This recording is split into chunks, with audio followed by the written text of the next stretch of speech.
Hi everyone, it's Carl here from the Warriors of Dystonia project. So I just wanted to give a quick update as to where we're at right now. So it's been a little while. I was in Wales last week visiting my family.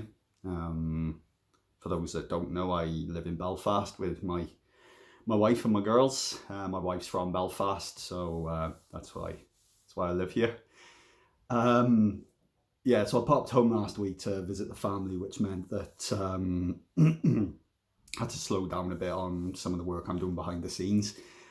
Um, I'm I'm working very hard to try and make sure that I reply to every person that actually contacts me. So every person that sends me an email and every person that sends me a message, I'm trying to make sure that I sort of do the courteous thing of replying, but in between, I do work full time, and I'm also a very hands-on house dad, so I don't always have as much time as I'd like to reply to people, but I will get round to absolutely everyone. I believe at this point I have actually replied to everyone, but there might be some more things that have come in along the way.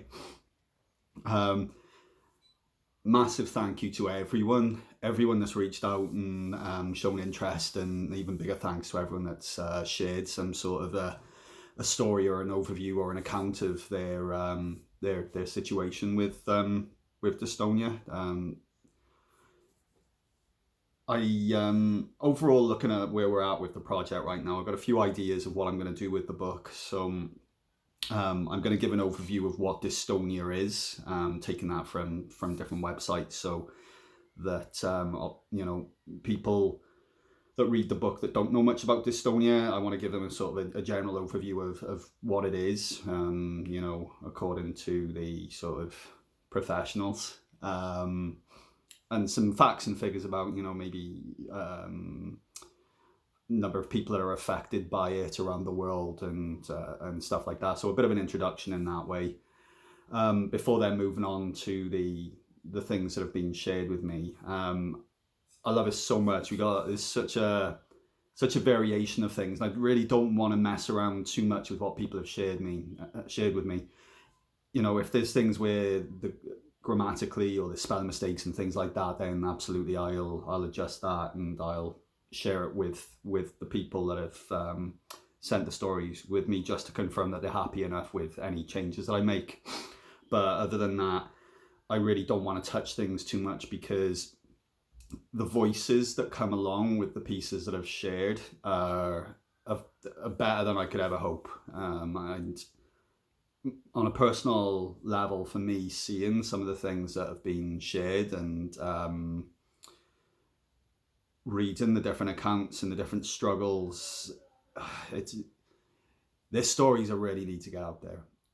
I know that we've got Facebook, and I know that we've got social media, and it's a nice community, and however, it's very self-contained.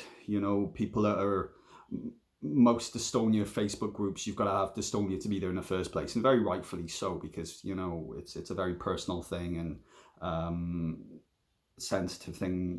What I'm getting is very similar to myself. We're not always comfortable in expressing and sharing with the world that we got dystonia, because some of us do feel that maybe we look, there looks like there's something wrong with us, so we don't want people looking at us wrong in a different kind of way. However, to get the awareness out there, people need to know about it. People who haven't got dystonia need to know about it as well. So this is what I'm loving about this book.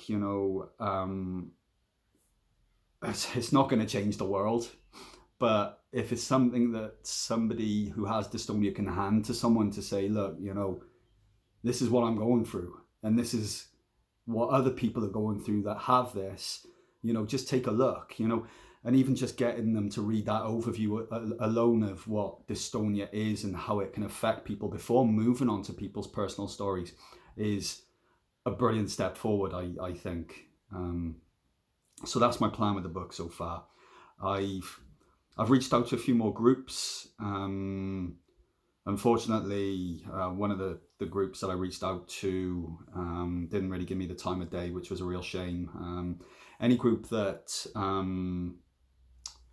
any Dystonia groups that are on social media, I'm checking with the administrators first before I make the post, because I know that if people are too hasty to look at, and don't spend the time to actually look at what I'm trying to do, it may look like it's some sort of thing that I'm trying to profit from, or there's some sort of, perhaps they might think that there's something shady about what I'm trying to do. And it's really important for me to be able to reach out to the admins and just show, this is exactly what I'm trying to do. It's all about awareness.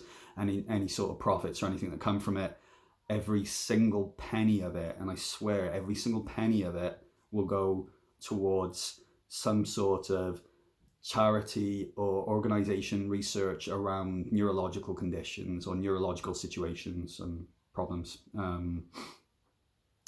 Yeah, unfortunately, when one of the groups I reached out to, the administrator, I strongly believe, sort of made the decision based on their own personal, very personal reasons, and didn't consider what I was trying to do and the group as well. And even when I tried to actually rectify it, I got the feeling that the person was actually got a little bit hostile, which was a shame.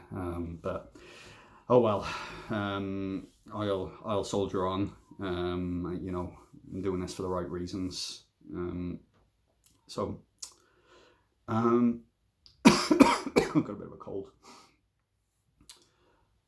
I don't think I've got much more to share. I've probably written some stuff in an article around here somewhere as well, so you can read that. I often I write better than I speak. So anyway, thank you so much. Please spread the word. I'm going to share the updates everywhere that I can, but it's easier if I keep them self-contained on my own social media groups, because then I won't have any issues of spamming other groups and things. But please spread the word, and thank you so much to everyone that's reached out to me and has already shared their stories with me. I appreciate it so much. So thank you.